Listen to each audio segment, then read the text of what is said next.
Olá, paz do Senhor, espero que estejam bem. Hoje vamos dando andamento aí ao nosso desafio de 184 dias. Hoje é o nosso 31º dia. Hoje vamos começar o livro de Samuel. Vamos ler de 1 Samuel, capítulo 1 até 1 Samuel, capítulo 10. Que seja uma leitura abençoada aí, tá? Vamos fazer uma oração. Senhor Deus, querido Pai, obrigado pela oportunidade de estarmos aqui, lendo a Sua Palavra, meditando em cima da Sua Palavra. Espírito Santo, que o Senhor nos dê discernimento e entendimento da Sua Palavra e que Sua Palavra seja como uma semente em nosso coração e que essa semente germine, gere frutos e desses frutos gerem mais frutos. É o que te pedimos, é o que queremos. Amém. Vamos lá então. 1 Samuel, capítulo 1, vai dizer o seguinte: Os pais de Samuel. Havia um homem da tribo de Efraim chamado Eucana, que vivia na cidade de Ramá, na região montanhosa de Efraim. Ele era filho de Jeroão, neto de Eliú, bisneto de Tou e trinete de Zufi. Eucana tinha duas mulheres, Ana e Penina. Penina tinha filhos, porém Ana não tinha. Todos os anos Eucana saía da sua cidade e ia a Siló a fim de adorar e oferecer sacrifícios ao Senhor Todo-Poderoso. Hofni e Finéias, os filhos de Eli, eram sacerdotes do Senhor Deus em Siló. Cada vez que Eucana oferecia o seu sacrifício, ele dava uma parte para Penina e outra para todos os seus filhos e filhas. Mas para Ana ele dava 2 vezes mais. Eucana a amava muito, embora o Senhor não permitisse que ela tivesse filhos. Penina, sua rival, provocava e humilhava Ana, porque o Senhor não permitia que ela tivesse filhos. Isso acontecia ano após ano. Sempre que iam no santuário do Senhor, Penina irritava tanto Ana que ela ficava só chorando e não comia nada. Um dia o seu marido Eucana lhe perguntou: Ana, por que você está chorando? Por que não come? Por que está sempre triste? Por acaso eu não sou melhor para você do que 10 filhos? Ana pede a Deus um filho. Certa vez eles estavam em Siló e tinham acabado de comer. Eli, o sacerdote, estava sentado na sua cadeira na porta da tenda sagrada. Aí Ana se levantou aflita e chorando muito orou a Deus, o Senhor, e fez esta promessa solene: Ó Senhor Todo-Poderoso, olha para mim, tua serva. Vê a minha aflição e lembra de mim. Não esqueças da tua serva. Se tu me deres um filho, prometo que o dedicarei a ti por toda a vida e que nunca ele cortará o cabelo. Ana continuou orando ao Senhor durante tanto tempo que Eli começou a prestar atenção nela e notou que os seus lábios se mexiam, porém não saía nenhum som. Ana estava orando em silêncio, mas Eli pensou que ela estava bêbada e disse: Até quando você vai ficar embriagada? Veja se para de beber. Senhor, respondeu ela, eu não estou bêbada, não bebi nem vinho nem cerveja. Eu estou desesperada e estava orando, contando a minha aflição ao Senhor. Não pense que sou uma mulher sem moral. Eu estava orando daquele jeito porque sou muito feliz e sofredora. Muito infeliz e sofredora. Então ele disse: Vá em paz, que Deus de Israel lhe deu o que você pediu. Que o Senhor sempre pense bem de mim, respondeu ela, e saiu. Então comeu alguma coisa e já não estava tão triste. O nascimento de Samuel. Na manhã seguinte, Eucana e sua família se levantaram cedo e adoraram a Deus, o Senhor. Aí voltaram para casa em Ramá. Eucana teve relações com a sua esposa Ana e o Senhor respondeu a oração dela. Ela ficou grávida e no tempo certo deu à luz a um filho, pôs nele o nome de Samuel e explicou: Eu pedi esse filho a Deus, o Senhor. Eucana e a sua família foram a Siló para oferecer ao Senhor o sacrifício anual e o sacrifício especial que ele havia prometido. Ana, porém, não foi. Ela disse ao marido: Assim que o menino for desmamado, eu o levarei ao santuário de Deus, o Senhor, para que ele fique lá toda a sua vida. Eucana respondeu: Faça o que achar melhor. Fique em casa até que ele seja desmamado, e o Senhor faça com que, de fato, se cumpra a promessa que você fez. Então Ana ficou em casa e amamentou o filho. Depois que ele foi desmamado, ela o levou a Siló. Levou também o touro de 3 anos, 10 quilos de farinha e um odre cheio de vinho. Samuel era muito novo quando a sua mãe o levou à casa do Senhor em Siló. Os pais de Samuel ofereceram o touro em sacrifício e levaram o menino para Eli. Ana disse: Meu senhor, juro pela sua vida que sou aquela mulher que o Senhor viu aqui de pé orando. Eu pedi essa criança a Deus, o Senhor, e ele me deu o que eu pedi. Por isso agora eu estou dedicando esse menino ao Senhor. Enquanto ele viver, pertencerá ao Senhor. Então eles adoraram a Deus ali. 1 Samuel, capítulo 2. A oração de Ana. O Senhor Deus encheu o meu coração de alegria, por causa do que ele fez, e ando com a cabeça erguida. Estou rindo dos meus inimigos e me sinto feliz, pois Deus me ajudou. Ninguém é santo como o Senhor, não existe outro Deus além dele, e não há nenhum protetor como o nosso Deus. Não fique contando vantagens e não digam mais palavras orgulhosas, pois o Senhor é Deus que conhece e julga tudo o que as pessoas fazem. Os arcos dos soldados fortes estão quebrados, mas os soldados fracos se tornam fortes. Os que antes estavam fartos agora se empregam para ganhar comida, mas os que tinham fome agora estão satisfeitos. A mulher que não podia ter filhos deu à luz 7 filhos, mas o que possuía muitos filhos ficou sem nenhum. O Senhor Deus é quem tira a vida e quem a dá. É Ele quem manda a pessoa para o mundo dos mortos e a faz voltar de lá.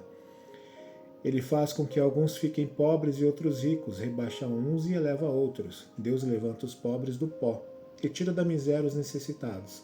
Ele faz com que os pobres sejam companheiros dos príncipes. Eu os ponho em lugares de honra. Os alicerces da terra são de Deus, o Senhor. Ele construiu o mundo sobre eles. Ele protege a vida dos que são fiéis a ele, mas deixa que os maus desapareçam na escuridão. Pois ninguém vence pela sua própria força. Os inimigos de Deus, o Senhor, serão destruídos. Ele trovejará do céu contra eles. O Senhor julgará o mundo inteiro. Ele dará poder ao seu rei e dará vitória a esse rei que ele escolheu. Então Eucana voltou para sua casa em Ramá. Mas o menino Samuel ficou em Siló no serviço de Deus, o Senhor, como ajudante do sacerdote Eli. Os filhos de Eli. Os filhos do sacerdote Eli não prestavam e não se importavam com Deus, o Senhor. Eles não obedeciam aos regulamentos a respeito daquilo que os sacerdotes tinham direito de exigir do povo. Quando o homem estava oferecendo o seu sacrifício, o ajudante do sacerdote vinha com um garfo de 3 dentes. Enquanto a carne estava cozinhando, ele enfiava o garfo dentro da panela e tudo que o garfo tirava ficava sendo do sacerdote. Era costume fazer isso todas as vezes que um israelita ia a Siló para oferecer sacrifícios. Mas antes mesmo de que a gordura ser tirada da carne queimada, os filhos de Eli mandavam que o ajudante do sacerdote fosse e dissesse a quem estava oferecendo o sacrifício: me entrega um pedaço de carne para o sacerdote assar. Ele não vai aceitar de você carne cozida, mas só carne crua. E se o homem respondia: deixe que a gordura queime primeiro, depois você pode tirar o que quiser, o ajudante do sacerdote dizia: não, entregue logo essa carne, senão eu a tomarei à força. Assim os filhos de Eli tratavam com muito desprezo as ofertas trazidas a Deus, o Senhor. E para o Senhor o pecado desses moços era muito grave. Samuel em Siló. Samuel continuava no serviço de Deus, o Senhor. Embora ainda fosse menino, vestia o manto sacerdotal de linho. Ana, a sua mãe, todos os anos fazia uma túnica para ele e a levava quando ia com seu marido oferecer o sacrifício anual. Então Eli abençoava Eucana, sua mulher, e dizia: que o Senhor Deus dê a você e a Ana, a sua mulher, outros filhos para tomar o lugar do que foi dedicado a ele. Depois eles voltavam para casa. E o Senhor abençoou Ana, e ela teve mais 3 filhos e 2 filhas. E o menino Samuel crescia no serviço de Deus, o Senhor. Eli e os filhos. Eli já estava muito velho.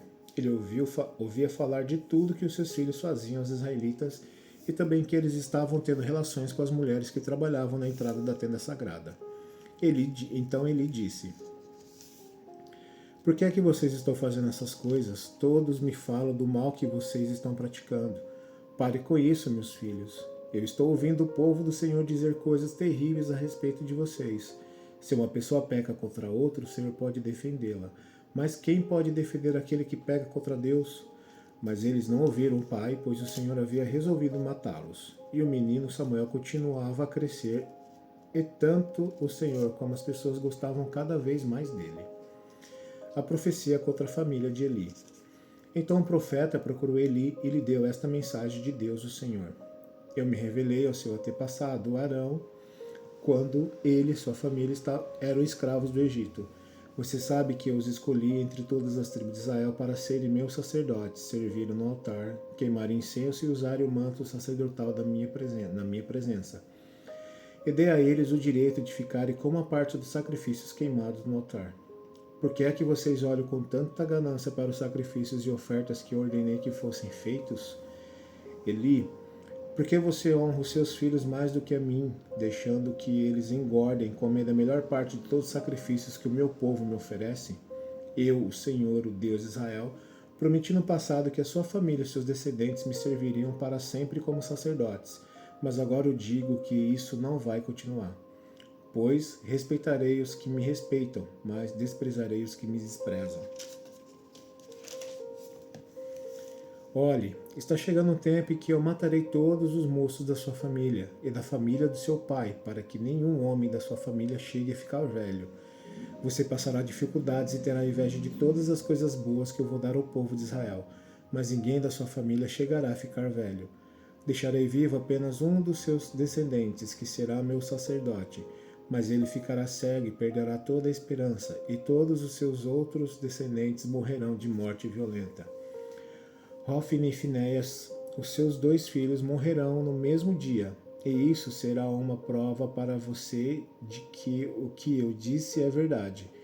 Escolherei para mim um sacerdote fiel, e ele fará tudo o que eu quero. Darei a ele descendentes que sempre estarão a serviço do rei que eu escolher. E todos os outros descendentes de você que, por acaso, ficarem com vida, terão de se curvar diante do rei para pedir dinheiro e comida e implorarão para ajudar os sacerdotes, a fim de terem alguma coisa para comer.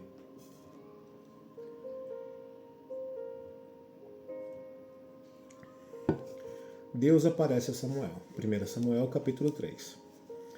Samuel ainda era menino e ajudava Eli na adoração a Deus, o Senhor. Naqueles dias poucas mensagens vinham do Senhor e as visões também eram muito raras. Certa noite Eli, já quase cego, estava dormindo no seu quarto. Samuel dormia na tenda sagrada onde ficava a Arca da Aliança, e a lâmpada de Deus ainda estava acesa. Então o Senhor Deus chamou: Samuel, Samuel. Estou aqui, respondeu ele. Então correu para onde Eli estava e disse: O Senhor me chamou, estou aqui. Mas ele respondeu: Eu não chamei você, volte para a cama. E Samuel voltou. Então o Senhor Deus tornou a chamar Samuel. O menino se levantou, foi aonde estava Eli e disse: O Senhor me chamou, estou aqui. Mas Eli tornou a responder: Eu não chamei você, filho, volte para a cama. Samuel não conhecia o Senhor, pois o Senhor ainda não havia falado com ele. Aí o Senhor chamou Samuel pela 3ª vez. Ele se levantou, foi onde Eli estava e disse: O Senhor me chamou, estou aqui. Então Eli compreendeu que era o Senhor quem estava chamando o menino e ordenou: Volte para a cama, e se ele chamar você outra vez, diga: Fala ao Senhor, pois o teu servo está escutando. E Samuel voltou para a cama. Então o Senhor veio e ficou ali, e como havia feito antes, disse: Samuel, Samuel. Fala, pois o teu servo está escutando, respondeu Samuel. E o Senhor disse: Eu vou fazer com o povo de Israel uma coisa tão terrível que todos os que ouvirem a respeito disso ficarão apavorados. Naquele dia farei contra Eli tudo o que disse a respeito da família dele, do começo até o fim. Eu lhe disse que ia castigar a sua família para sempre, porque os seus filhos disseram coisas más contra mim. Ele sabia que eu ia fazer isso, mas não os fez parar. Por isso, juro à família de Eli que nenhum sacrifício ou oferta poderá apagar o seu terrível pecado. Samuel ficou na cama até de manhã.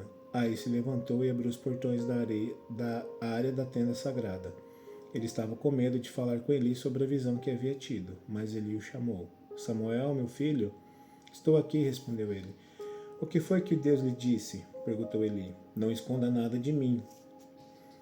Deus o castigará severamente se você não me contar tudo o que ele disse. Então Samuel contou tudo sem esconder nada, e ele disse: Ele é Deus, o Senhor, que ele faça tudo o que ele achar melhor. E Samuel cresceu. O Senhor estava com ele e fazia tudo o que o Samuel dizia que ia acontecer. Assim todo o povo de Israel, do norte ao sul do país, ficou sabendo que Samuel era de fato um profeta do Senhor. O Senhor continuou a aparecer em Siló, onde havia se revelado a Samuel e falado com ele, e a palavra de Samuel era respeitada por todo o povo de Israel.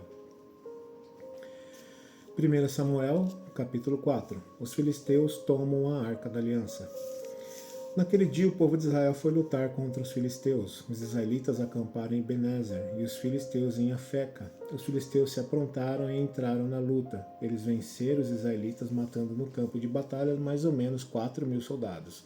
Quando aqueles que tinham escapado voltaram ao acampamento, os líderes do povo de Israel disseram: Por que é que o Senhor Deus deixou que os filisteus nos vencessem hoje?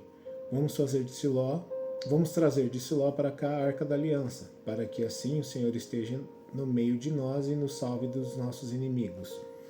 Então mandaram os mensageiros a Siló para trazer a Arca da Aliança do Senhor Todo-Poderoso, que se assenta no seu trono entre os querubins. E Hofni e Finéias, os 2 filhos de Eli, vieram junto com a arca.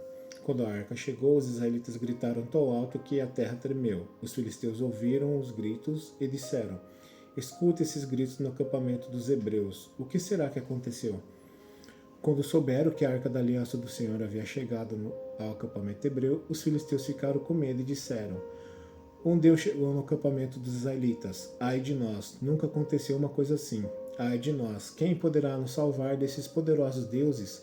São os deuses que atacaram os egípcios com todo tipo de pragas no deserto. Sejam corajosos, filisteus, lutem como homens, ou seremos escravos dos hebreus como eles já foram nossos escravos. Lutem como homens. Assim os filisteus lutaram. Os israelitas foram vencidos e fugiram correndo para suas casas, e houve uma grande matança. 30.000 israelitas foram mortos entre os filisteus. Então os filisteus tomaram a arca de Deus e Hofni e Finéias, os filhos de Eli, foram mortos. A morte de Eli. O homem da tribo de Benjamim correu desde o campo de batalha até Siló e chegou lá no mesmo dia. Para mostrar sua tristeza, ele havia rasgado as suas roupas e posto terra na cabeça. Eli estava sentado numa cadeira perto da estrada, esperando. Ele estava muito preocupado com a Arca da Aliança. Quando o homem deu a notícia, toda a gente da cidade ficou apavorada e começou a chorar alto. Eli ouviu os gritos e perguntou: Que barulho é esse? Então o homem correu para contar as notícias a Eli. Eli estava com 98 anos e completamente cego. O homem disse: Eu fugi da batalha e hoje mesmo vim correndo de lá até aqui. O que aconteceu, meu filho? Perguntou Eli. O povo de Israel fugiu dos filisteus, respondeu o mensageiro. Foi uma terrível derrota para nós. Além de tudo, seus filhos Hofni e Finéias foram mortos e os filisteus tomaram a arca da aliança. Quando ouviu falar da arca, Eli caiu da cadeira para trás, perto do portão da cidade. Ele estava muito velho e gordo, por isso, quando caiu, quebrou o pescoço e morreu. Eli foi o líder do povo de Israel, 40 anos. A morte da mulher de Finéias. A nora de Eli, a mulher de Finéias, estava grávida, e já quase na época de ter a criança, Quando ela soube que a arca de Deus havia sido tomada e que seu sogro e seu marido tinham morrido, começou a ter dores do parto e deu à luz. Ela estava morrendo, mas as mulheres que a ajudavam disseram: Tenha coragem, você ganhou um filho. Ela não se interessou e não respondeu, mas deu ao menino o nome de Icabô, explicando: A glória saiu de Israel. Disse isso falando da tomada da arca de Deus e da morte do seu sogro e do seu marido. Ela disse: A glória saiu de Israel, pois a arca de Deus foi tomada pelos nossos inimigos. 1 Samuel capítulo 5. A arca na terra dos filisteus. Depois de tomarem a arca de Deus, os filisteus a levaram de Ebenezer para a cidade de Asdod. Eles a colocaram no templo do seu deus Dagon, perto da sua imagem. No dia seguinte, de manhã, os moradores de Asdod viram que a imagem de Dagon estava caída de cara no chão, na frente da Arca da Aliança. Então eles pegaram a imagem e a puseram de volta no seu lugar. No dia seguinte, de manhã, viram que ela estava caída de novo na frente da arca. A cabeça e os 2 braços da imagem estavam quebrados, caídos na soleira da porta. Somente o corpo estava inteiro. É por isso que até hoje os sacerdotes de Dagon e todos os que o adoram em Asdod não pisam naquele lugar. E o Senhor Deus castigou duramente o povo de Asdod. Fez com que todo o povo dali e da vizinhança ficasse cheio de tumores. Quando eles viram isso, disseram: O Deus de Israel está castigando a nós e o nosso Deus Dagon. Não podemos mais deixar que a arca de Deus de Israel fique aqui. Então mandaram que alguns mensageiros fossem chamar todos os 5 governadores filisteus e lhes perguntaram: Que vamos fazer com a arca de Deus de Israel? Levem para a cidade de Gate, responderam eles. Então os filisteus a levaram para lá. Mas depois que a arca chegou ali, o Senhor Deus castigou a cidade e pôs medo nos seus moradores. Apareceram tumores em todas as pessoas da cidade, tanto nas mais importantes como nas mais humildes. Então enviaram a arca da aliança para a cidade de Ecrom. Mas a arca chegou lá e o povo começou a gritar. Trouxeram a arca de Deus de Israel para cá. Eles querem acabar com a gente. Então mandaram que alguns mensageiros dissessem a todos os governadores filisteus: mandem a arca de Deus de Israel de volta ao seu lugar, para que ela não mate a nós e as nossas famílias. Houve morte e destruição em toda a cidade por causa do castigo severo de Deus. Os que não morreram ficaram cheios de tumores, e os gritos dos moradores da cidade subiram até o céu. 1 Samuel capítulo 6. A volta da Arca da Aliança. Já fazia 7 meses que a Arca da Aliança estava na terra dos filisteus. Aí eles chamaram os seus sacerdotes e os seus mágicos e perguntaram: que faremos com a Arca do Senhor? Se a mandarmos de volta, o que deve enviar junto com ela? O que devemos enviar junto com ela? Eles responderam: se vocês mandarem de volta a arca de Deus, de Israel, não a enviem sem uma oferta. Mandem junto uma oferta para pagar pelo pecado de vocês. Assim vocês serão curados e saberão por que motivo ele continua a castigá-los. Que oferta devemos mandar? Perguntaram os filisteus. Os sacerdotes e os mágicos responderam: mandem 5 tumores feitos de ouro e 5 ratos também de ouro, de acordo com o número dos governadores filisteus, pois os 5 governadores foram atingidos pela mesma praga que caiu sobre vocês. Façam imitações de tumores e dos ratos que estão destruindo a nossa terra e deem como presente em homenagem a Deus de Israel. Assim ele talvez pare de castigar vocês, os seus deuses e a sua terra. Por que razão vocês seriam tão teimosos quanto o rei do Egito e os egípcios? Não esqueçam que Deus zombou deles até que eles deixaram os israelitas saírem do Egito. Faça o seguinte: arranje 2 vacas que ainda não puxaram carroça e amarre as 2 a uma carroça nova. Depois toque os bezerros delas para o curral. Então peguem a arca do Senhor Deus e a coloquem na carroça. Ponham também numa caixa ao lado da arca as imitações de ouro que vocês vão mandar ao Deus de Israel como ofertas para pagamento pelos seus pecados. Aí toquem as vacas para a frente e deixem que elas vão para onde quiserem. E preste atenção: se a carroça for na direção da cidade de Bet-Semes, isso quer dizer que foi o Senhor dos israelitas que nos mandou este grande mal. Mas se isso não acontecer, então quer dizer que não foi ele quem mandou esta praga, e sim que ela veio por acaso. E os filisteus fizeram que os seus sacerdotes e os mágicos haviam dito. Pegaram 2 vacas e amarraram a carroça, e prenderam os bezerros no curral. Depois puseram a arca do Senhor Deus na carroça, junto com a caixa onde estavam os ratos e os tumores de ouro. Então as vacas foram diretamente para a cidade de Bet-Semes, andando e mugindo sem se desviar do caminho. E os 5 governadores filisteus a seguiam até a divisa de Bet-Semes. O povo de Bet-Semes estava colhendo trigo no vale. De repente, eles olharam e viram a arca da aliança e ficaram muito alegres. A carroça puxada pelas vacas chegou até a plantação de Josué de Bet-Semes e parou perto de uma grande pedra. Então os moradores dali cortaram em pedaços a carroça de madeira e mataram as vacas e as queimaram em sacrifício a Deus o Senhor.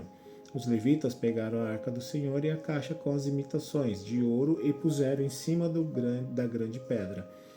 Naquele dia o povo de Bet-Semes apresentou ao Senhor ofertas que foram completamente queimadas e também sacrifício de animais. Os 5 governadores filisteus viram isso e no mesmo dia voltaram para Ecrom.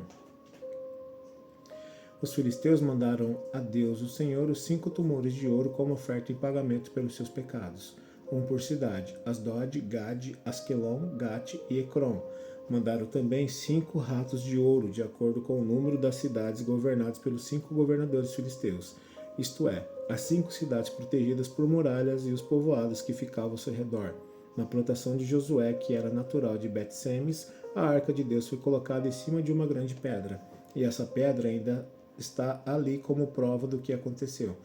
70 homens de Bet-Semes olharam para dentro da arca da aliança, e por isso o Senhor os matou. E o povo chorou por causa dessa grande matança que Deus fez entre eles.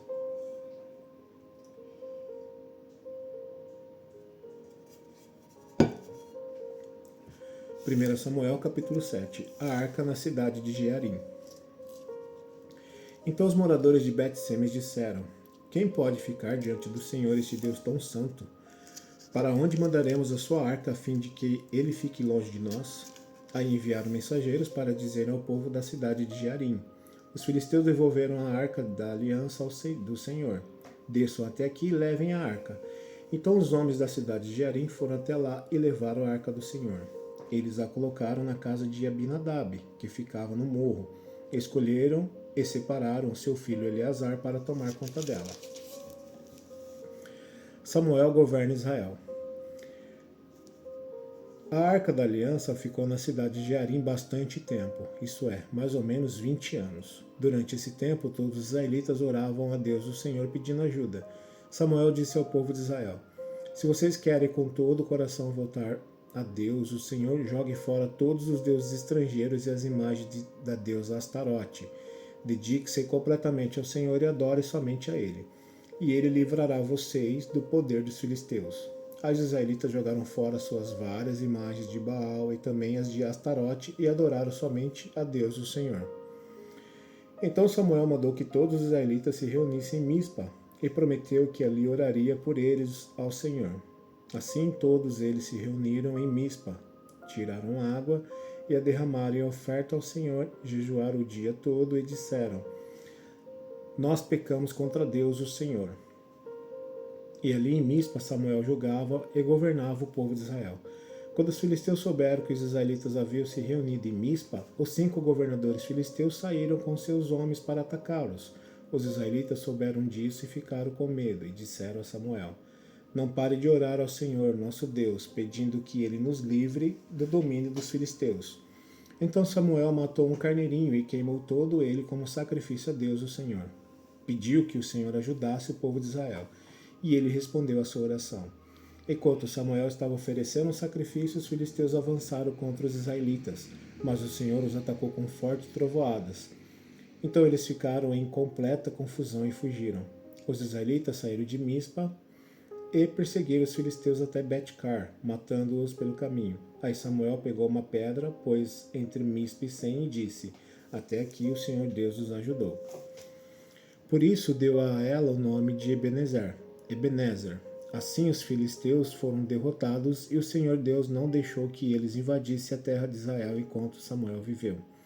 Todas as cidades que os filisteus haviam tomado, desde Ecrom até Gate, foram devolvidas ao povo de Israel. Dessa maneira, os israelitas receberam de volta toda a sua terra, e também houve paz entre os israelitas e os amorreus. Até o fim da vida de Samuel foi chefe, até o fim da sua vida, Samuel foi chefe e juiz do povo de Israel. Todos os anos ele ia a Betel, Gilgal e Mispa, e nesses lugares resolvia as questões que o povo lhe apresentava. Depois voltava para sua casa na cidade de Ramá, onde também era juiz, e em Ramá Samuel construiu um altar para Deus o Senhor. 1 Samuel capítulo 8. O povo pede um rei. Quando Samuel ficou velho, pôs os seus filhos como juízes de Israel. O seu filho mais velho se chamava Joel, e o mais novo Abias. Eles eram juízes na cidade de Berseba, porém não seguiram o exemplo do pai. Eles estavam interessados somente em ganhar dinheiro, aceitavam dinheiro por fora e não decidiam os casos com justiça. Então todos os líderes de Israel se reuniram e foram falar com Samuel em Ramá. E eles disseram: olhe, você já está ficando velho, e os seus filhos não seguem o seu exemplo. Por isso queremos que nos arranje um rei para nos governar, como acontece em outros países. Samuel não gostou do pedido deles, então orou ao Deus do Senhor, e ele respondeu assim: atenda o pedido do povo, não é só você que eles rejeitaram a mim como rei. Desde que eu os trouxe do Egito, eles sempre me têm abandonado e têm adorado outros deuses. Agora estão fazendo com você o que sempre fizeram comigo. Portanto, atenda o pedido deles, mas avise essa gente, explicando com toda clareza como o rei vai tratá-los. Então Samuel explicou ao povo tudo que o Senhor lhe tinha dito. Ele disse: o rei os tratará assim, tomará os filhos de vocês para serem soldados, porá alguns para servirem nos seus carros de guerra, outros na cavalaria e outros para correrem adiante dos carros. Colocará algum deles como oficiais encarregados de 1000 soldados, e outros encarregados de 50. Os seus filhos terão de cultivar as terras dele, fazer as suas colheitas e fabricar as suas armas e equipamentos para os seus carros de guerra. As filhas de vocês terão de preparar os perfumes do rei e trabalhar com as suas cozinheiras e padeiras. Ele tomará de vocês os melhores campos, plantações de uvas, bosques de oliveiras e dará tudo aos seus funcionários. Ficará com a 10ª parte dos cereais e das uvas para dar aos funcionários da corte e aos outros funcionários. Tomará também os empregados de vocês, o melhor gado e os melhores jumentos para trabalharem para ele. E ficará com a 10ª parte dos rebanhos de vocês, e vocês serão seus escravos. Quando isso acontecer, vocês chorarão amargamente por causa do rei que escolheram, porém o Senhor Deus não ouvirá suas queixas. Mas o povo não se portou com o aviso de Samuel, pelo contrário, eles disseram: não adianta, nós queremos um rei. Queremos ser como outras nações, queremos ter um rei para nos governar, para nos dirigir na guerra e lutar em nossas batalhas. Samuel viu o que eles disseram e então foi e contou tudo a Deus o Senhor. E ele respondeu: faça o que eles querem, dê a eles um rei. Aí Samuel pediu a todos os homens de Israel que voltassem para casa.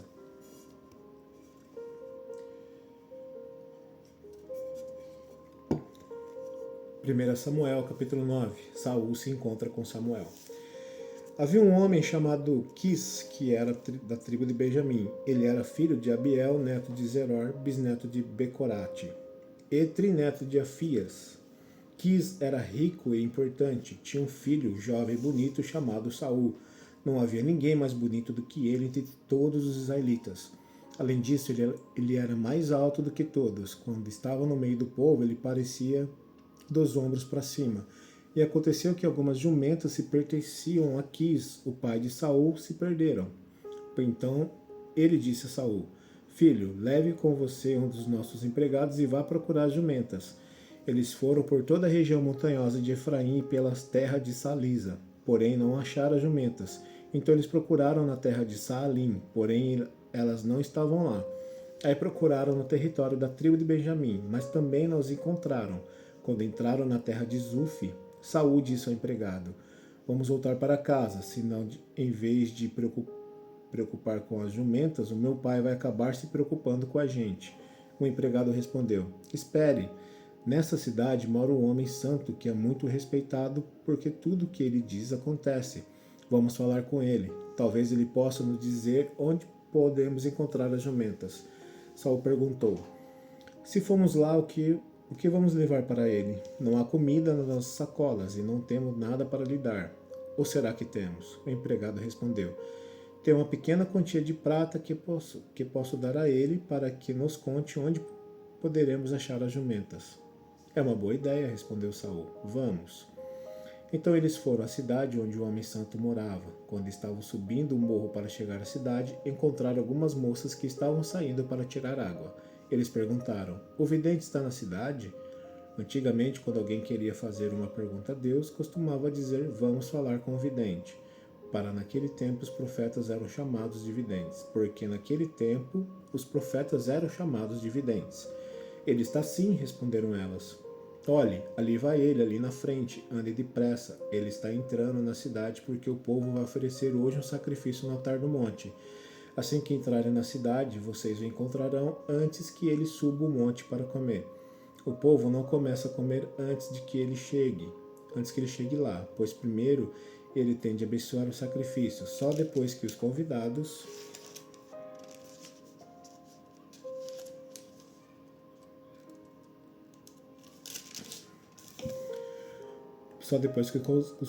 podem comer.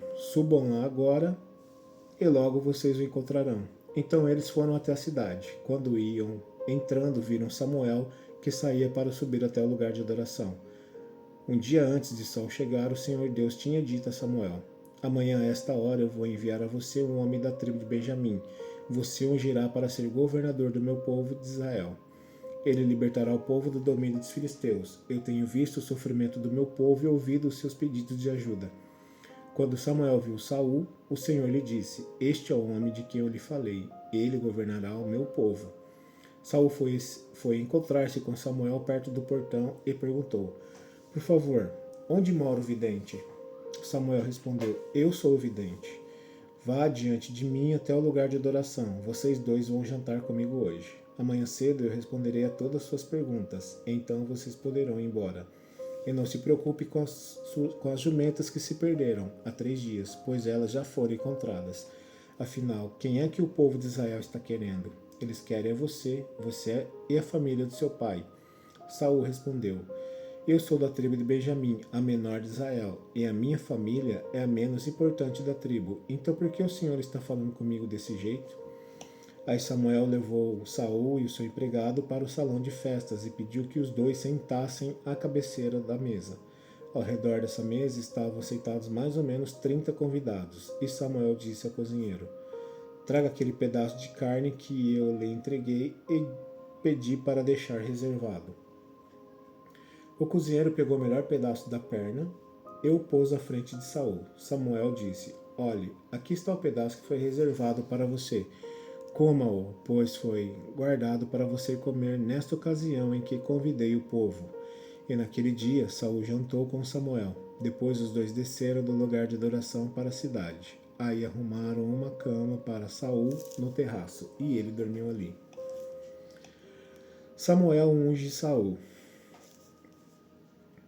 De madrugada Samuel foi ao terraço e chamou a Saul, dizendo: Levante-se, que está na hora de ir. Eu vou acompanhar você um pouco. Saul levantou e saiu junto com Samuel para a rua.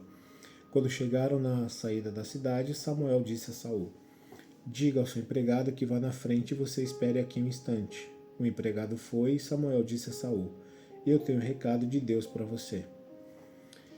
1 Samuel capítulo 10. Samuel tinha levado consigo um frasco de azeite. Ele derramou o azeite na cabeça de Saul, beijou-o e disse: O Senhor Deus está ungindo você como chefe do seu povo, o povo de Israel. Você o governará e o livrará de todos os seus inimigos. Esta é a prova de que Deus o escolheu para ser chefe do seu povo. Hoje, quando você for embora, encontrará 2 homens perto do túmulo de Raquel em Zelza, no território da tribo de Benjamim. Eles vão contar a você que já foram achadas as jumentas que estavam perdidas. Contarão também que já agora o seu pai não está mais preocupado com elas, e sim com você. E que ele está dizendo: que posso fazer para encontrar meu filho? Você deve seguir até chegar à árvore sagrada que fica em Tabor. Ali você vai encontrar 3 homens que estarão indo a Betel. Para lá, estão indo a Betel para lá oferecerem sacrifício a Deus. Um deles está carregando 3 cabritos e outro 3 pães, e o terceiro um odre de vinho. Eles vão cumprimentar você e vão lhe oferecer 2 pães, e você deve aceitar. Em seguida você irá para o monte de Deus em Gibeá, onde é um acampamento dos filisteus. Na entrada da cidade vai encontrar um grupo de profetas descendo o morro, vindos do altar. Eles estarão tocando harpas, tambores, flautas e liras, e estarão profetizando. Então o Espírito do Senhor dominará você, e você vai agir como um profeta junto com eles, e ficará uma pessoa diferente. Quando isso acontecer, faça tudo o que eu tiver que fazer, pois Deus estará com você. Vá na minha frente para Gilgal. Eu me encontrarei com você lá e oferecerei sacrifícios que serão completamente queimados e ofertas de paz. Espere lá 7 dias até que eu chegue e diga o que você deve fazer. Deus mudou o coração de Saul no momento em que ele se despediu de Samuel. E naquele dia aconteceu tudo o que Samuel tinha dito. Quando Saul e seu empregado chegaram a Gibeá, um grupo de profetas o encontrou. O Espírito de Deus tomou conta de Saul e ele se juntou a eles agindo como um profeta. Algumas pessoas que o conheciam viram isso e perguntavam: O que aconteceu com o filho de Quis? Será que Saul virou profeta? Um homem que morava ali perguntou: E os outros? Será que os pais deles são profetas? Foi assim que surgiu o seguinte ditado: Será que Saul também virou um profeta? Quando Saul acabou de profetizar, foi para o altar no monte. O tio de Saul perguntou a ele e ao seu empregado: Onde foi que vocês estiveram? Estávamos procurando as jumentas, respondeu Saul. E como não as encontramos, fomos falar com Samuel. E o que ele disse? Perguntou o tio. Ele nos disse que os animais já haviam sido encontrados, respondeu Saul, porém não contou ao tio o que Samuel tinha dito a respeito dele se tornar rei. Saul se torna rei em Israel. Samuel chamou todo o povo para uma reunião religiosa em Mispa e disse: O Senhor, o Deus de Israel, diz: Eu tirei vocês do Egito e os livrei dos egípcios e de todos os outros povos que os maltratavam. Eu sou o Deus de vocês, o único que livra de todos os seus problemas e dificuldades, mas hoje vocês me rejeitaram e pediram que eu lhes desse um rei. Muito bem, então reúnam-se na minha presença, separados por tribo e por grupo de famílias. Samuel mandou que todas as tribos viessem para perto dele, e o sorteio indicou a tribo de Benjamim. Então Samuel mandou que as famílias da tribo de Benjamim avançassem e a família de Matre foi indicada. Aí os homens da família de Matre avançaram e Saul, filho de Quis, foi indicado. Entre os que procuravam, porém, não puderam achá-lo. Então perguntaram a Deus o Senhor: ainda há mais alguém? E ele está escondido no meio da bagagem, respondeu o Senhor. Então eles correram e trouxeram Saul. E ele era o mais alto de todos, aparecendo dos ombros para cima do meio do povo. Samuel disse ao povo: aqui está o homem que o Senhor Deus escolheu. Não há ninguém igual a ele entre nós. E todo o povo gritou: viva o rei! Samuel explicou ao povo os direitos e deveres de um rei e os escreveu no livro que foi colocado na presença de Deus, o Senhor. Aí mandou todos para casa. Saul também voltou para casa em Gibeá. Alguns homens corajosos que no seu coração sentiram a orientação de Deus foram com Saul. Mas algumas pessoas de mau caráter disseram: como é que este homem vai poder nos salvar? E desprezaram Saul e não lhe deram presentes. Amém? Essa foi a leitura de hoje. Te vejo amanhã, fique com Deus e até lá. Deus abençoe.